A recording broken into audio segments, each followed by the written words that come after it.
Voilà, rebonjour. Après avoir médité le très beau psaume 94, l'invitatoire, plein de joie, et après avoir également médité les deux premières hymnes des matines, eh bien, nous allons commencer le commentaire des 9 psaumes de matine du dimanche, qui se conclut par ce magnifique chant du Te Deum qu'on lit tous les jours de fête, sauf les jours de férie. Commençons donc maintenant notre commentaire des psaumes. Nous nous inspirerons, c'est important, du commentaire de Saint Bruno, du commentaire de Saint Thomas d'Aquin, de Saint Augustin. Les uns et les autres nous ont laissé de très beaux commentaires. Nous ne nous engagerons pas dans un terrain vierge, mais l'Église est riche de l'enseignement de ses saints et de ses savants. Aussi, cherchons à en profiter. Donc, et que nous commençons par le premier psaume, psaume 1, des matines, Beatus vir, qui non habit in concilio in pierum. Il se trouve que le premier psaume des matines du dimanche est le psaume 1. Et comme le fait remarquer saint Thomas d'Aquin, ce psaume se divise en deux parties. La première partie est consacrée au juste et la deuxième à l'impie. Et il va décrire la voie du juste, puis celle de l'impie. C'est en quelque sorte une brève prédication sur le bien et le mal, sur les deux voies qui se proposent au choix humain, car libre. Beatus vir, bienheureux l'homme. C'est l'équivalent non d'un souhait ou d'une vue d'avenir. Puisse-t-il être heureux? Non. Qu'il est heureux, le juste. Voilà, c'est une exclamation admirative. Ce début du psaume Beatus vir fait bien sûr penser aux béatitudes du Sermon sur la montagne de notre Seigneur Jésus-Christ. Et Jésus, voyant, vous connaissez le texte, cette foule monta sur la montagne, et lorsqu'il se fut assis, ses disciples s'approchèrent de lui.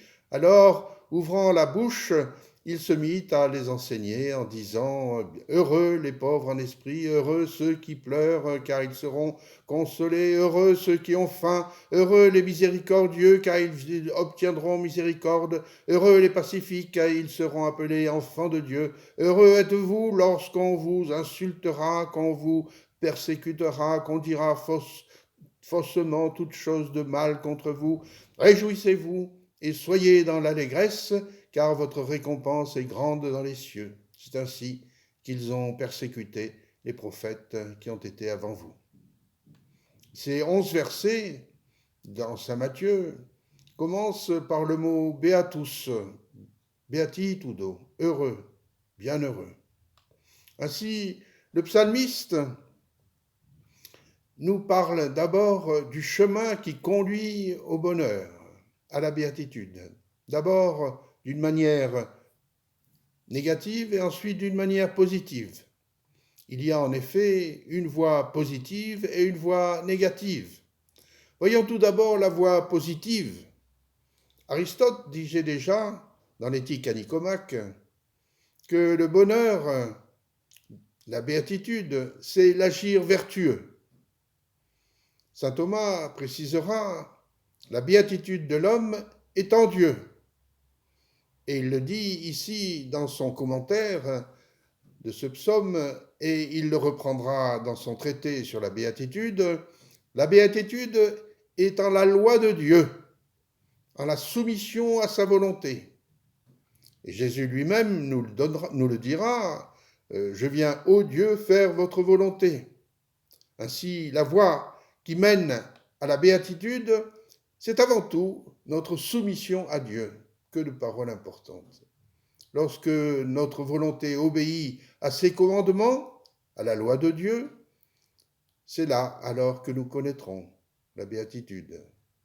C'est ce que le psalmiste veut dire lorsqu'il dit que le bienheureux marche ou a sa volonté dans la loi de Dieu. Beatus vir qui habite voluntas eius in lege domini. Il précise même qu'il doit non seulement avoir sa volonté en Dieu, mais qu'il doit la méditer jour et nuit. Et in lege eius meditabitur die ac nocte. Continuellement donc, soit à certaines heures du jour et de la nuit, soit dans les temps de prospérité ou d'adversité.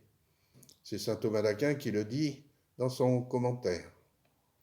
Permettez-moi ici d'insister sur ce verbe meditabitur. Celui qui veut connaître la béatitude doit méditer la loi de Dieu, jour et nuit.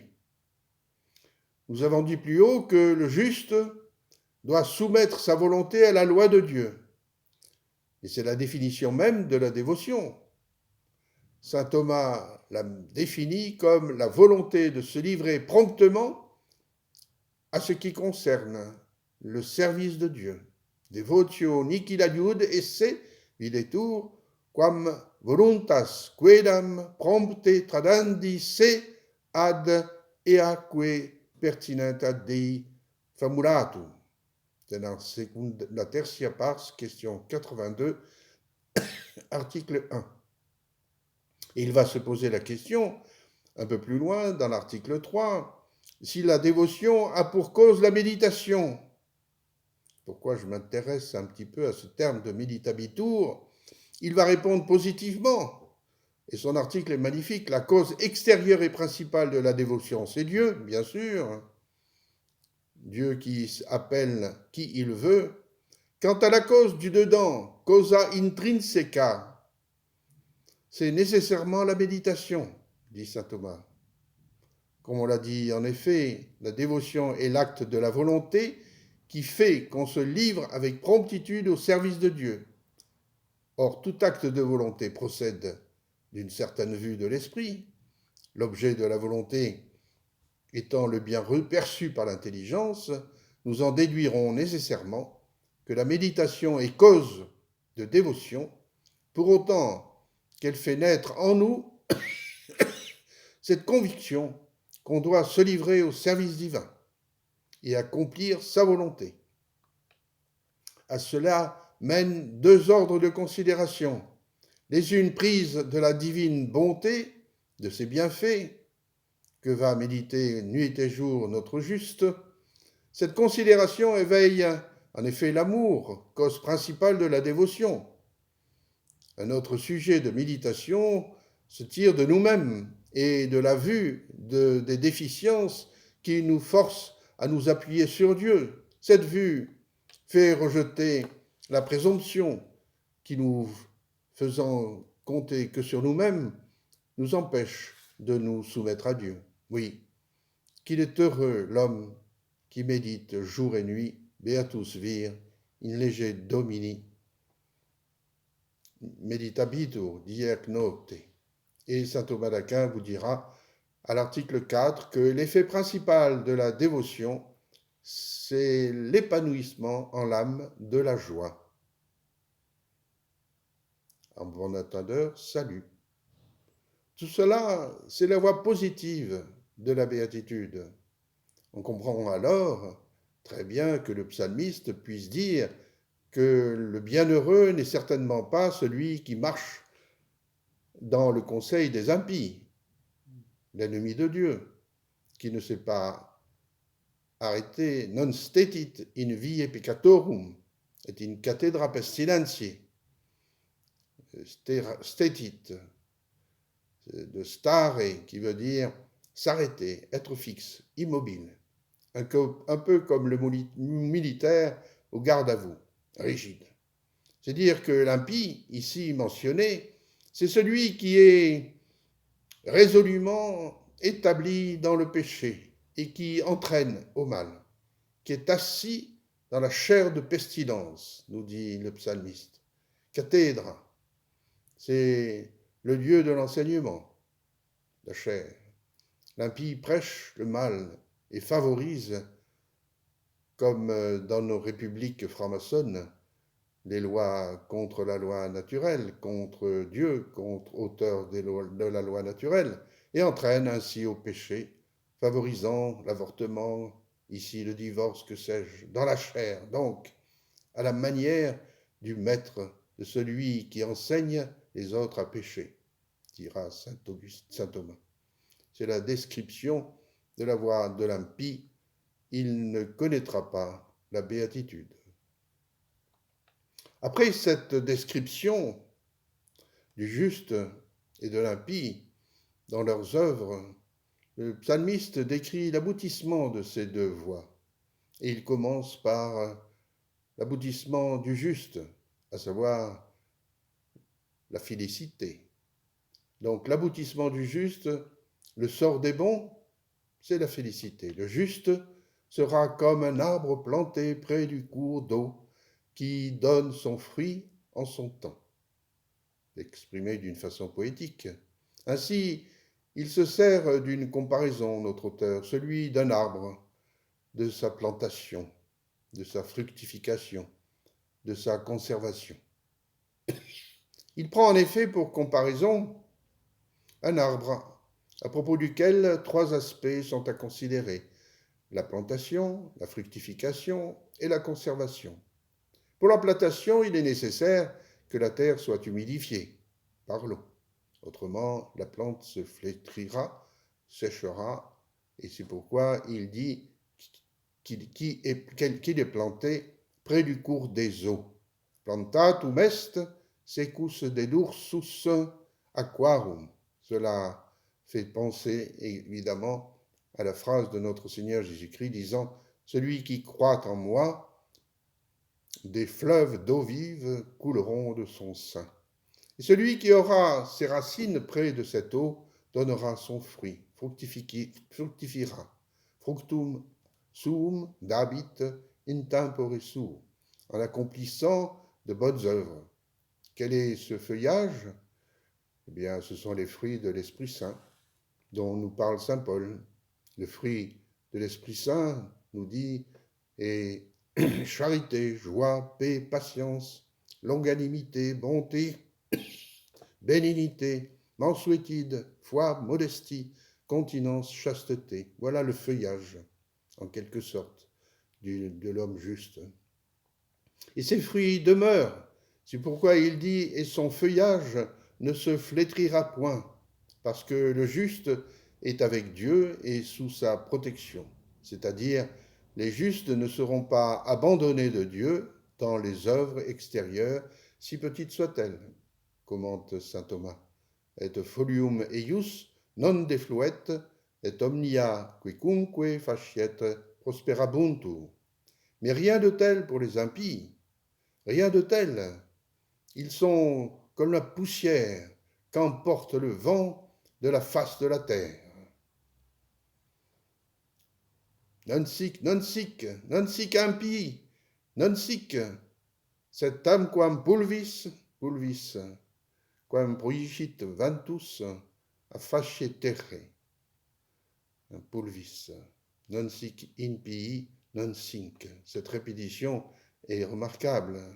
Vous voyez l'insistance. Non sic. Son sens, que l'on ne se fasse pas d'illusions. Il n'en sera pas ainsi des méchants. Leurs œuvres ne prospéreront pas. Bien au contraire. Ils vont à la ruine, à la mort. C'est le sens de la comparaison. Ils sont comme poussière de la terre. Ils sont tamquam pulvis, quam proicit ventus a facie terre. Ils sont comme la poussière que le vent disperse de dessus la surface du sol. Pulvis, poussière. Ce mot fait penser au récit de la Genèse, après qu'Adam et Ève eurent commis le péché originel. N'est-ce pas? Et vous êtes poussière et vous retournerez en poussière, dira notre Dieu. Il est clair que le mot pulvis, comme le connote la mort, la pénitence, tu es poussière et tu retourneras en poussière. C'est ce que le prêtre dit le jour de décembre, memento homo quia pulvises et in pulverem reverteris. Souviens-toi, ô homme, que tu es poussière et que tu retourneras en poussière. Et le récit de la ruine de Babylone, merveilleusement décrite dans l'Apocalypse, ne serait-elle pas finalement le plus beau commentaire de ce psaume et de ce pulvis de l'impie, et de cette comparaison entre le juste et le méchant, et leur sort bien différent. Retrouvez ce texte du récit de Saint Jean dans l'Apocalypse. Et j'entendis du ciel une autre voix qui disait « Sortez du milieu d'elle, de la Babylone, ô mon peuple, afin de ne point participer à ses péchés et de n'avoir point part à ses calamités, car ses péchés se sont accumulés jusqu'au ciel et Dieu s'est souvenu de ses iniquités. » etc., etc., n'est-ce pas? Et ils jetaient de la poussière sur leur tête, et ils criaient en pleurant et en se désolant, « Malheur, malheur, la grande ville dont l'opulence a enrichi tous ceux qui avaient des vaisseaux sur la mer, en une heure elle a été réduite en désert, en désert. » Mais c'est la poussière qui y règne, la poussière de notre psaume. Réjouis-toi sur elle, ô ciel, et vous aussi, les saints, les apôtres et les prophètes, car en la jugeant, Dieu vous a fait justice. La poussière que le vent disperse du dessus la surface du sol, c'est un vrai désert, mort et stérile. C'est bien ce qui reste après l'œuvre des flammes. Il ne reste que poussière. C'est pourquoi nous poursuit et conclut notre psalmiste, c'est pourquoi les impies ne ressusciteront point dans le jugement, ni les pécheurs dans l'assemblée des justes, car le Seigneur connaît la voie des justes, mais la voie des impies périra. Ils ne ressusciteront pas, comprenant pour la vie éternelle, car ils sont comme la poussière. Ils iront au feu éternel. Relisons à l'occasion, ou relisez à l'occasion de ce verset, je ne veux pas allonger, mon temps est accompli, j'allais dire.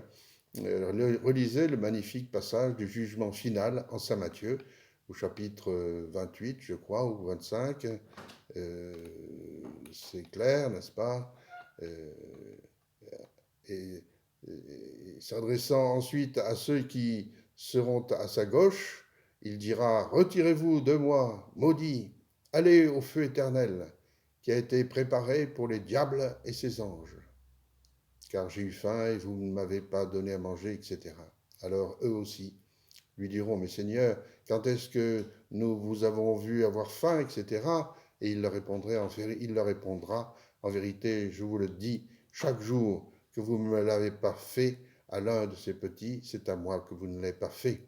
Et ceux-ci s'en iront à l'éternel supplice et les justes à la vie éternelle. » Comme le dit le psalmiste en conclusion, le Seigneur connaît la voie des justes et le chemin des impies périra. C'est ce que le Christ manifeste dans le passage de l'Évangile, et il en sera bien ainsi au jugement final. Voilà ce rapide commentaire de ce psaume 1, tout simplement magnifique, comparant le juste et l'impie. Faites-en profit. À bientôt.